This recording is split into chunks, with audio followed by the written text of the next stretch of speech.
Before diss tracks had names, before rivalries were marketed, before music beefs were shouted, there was soul.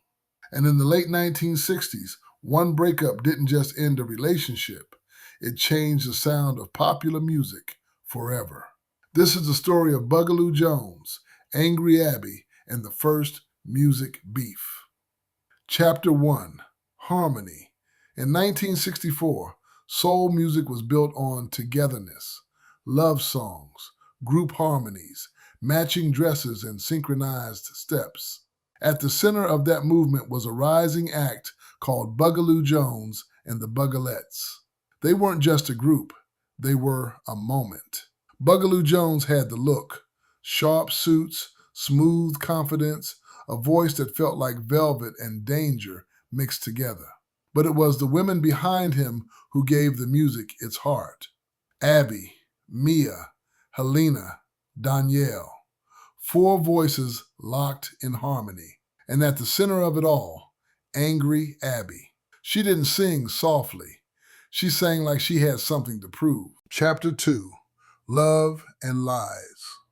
Bugaloo Jones and Angry Abbey were more than bandmates. They were in love. In public, they were untouchable. Backstage, inseparable. To fans, they were soul music's perfect couple. But fame has a way of stretching people thin, and temptation doesn't knock, it walks right in. While Abbey was writing lyrics and perfecting harmonies, Bugaloo was drifting. First quietly, then carelessly. Helena, Mia, two secrets hiding in plain sight. And like all secrets in music, it eventually found a microphone. Chapter 3, The Break, 1967. The moment Abbey found out wasn't dramatic. No screaming, no scene, just silence, the kind that changes everything. In that moment, Abbey didn't just lose a man. She lost her group, her future, her safety, and instead of begging to stay, she walked away. From the stage, from the spotlight, from Bugaloo Jones and the Bugalettes. But she didn't walk away quietly. Chapter 4, A New Voice, 1968.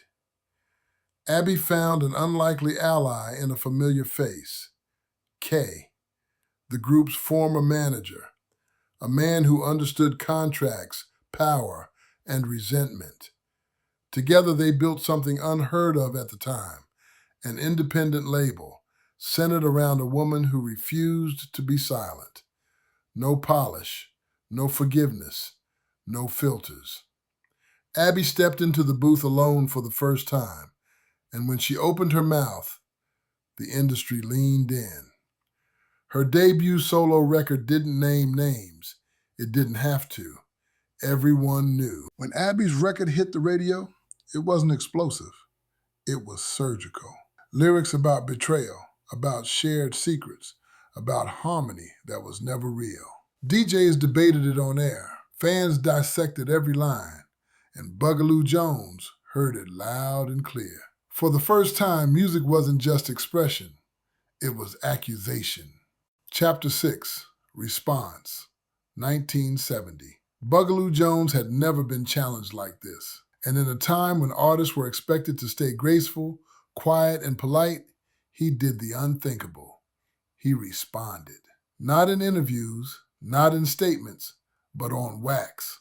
His answer came dressed in smooth melodies and subtle jabs. Songs that painted Abbey as bitter, as ungrateful, as someone who walked away from greatness. And just like that, music took sides. Chapter 7, The Beef, 1970 to 1972. There was no term for it yet, no diss track, no rap beef, but this was war. Abbey fired back with sharper records. Bugaloo doubled down with polished responses. Every release felt personal. Every lyric felt intentional. Fans argued in record stores. Radio stations picked favorites. The press called it unladylike. Abbey called it honesty. For the first time, a woman was publicly talking back through music, and the world couldn't look away. Chapter 8: Culture Shifts. This rivalry changed everything. Artists realized they didn't have to stay quiet. Pain didn't have to be hidden. And music didn't have to be neutral. Abbey wasn't just defending herself. She was rewriting the rules. Bugaloo wasn't just protecting his image. He was fighting for his legacy. And between them, a blueprint was born. Chapter 9: The Cost, 1973 to 1974. Success came with scars. The Bugalettes never fully recovered. Friendships fractured. Trust disappeared. Abbey gained control, but lost peace. Bugaloo kept his fame, but lost love. Every song carried weight. Every performance carried history. And still, neither backed down. Final chapter: Legends, 1975. By the mid-1970s, the war quieted, not because it ended, but because it had already said everything it needed to say.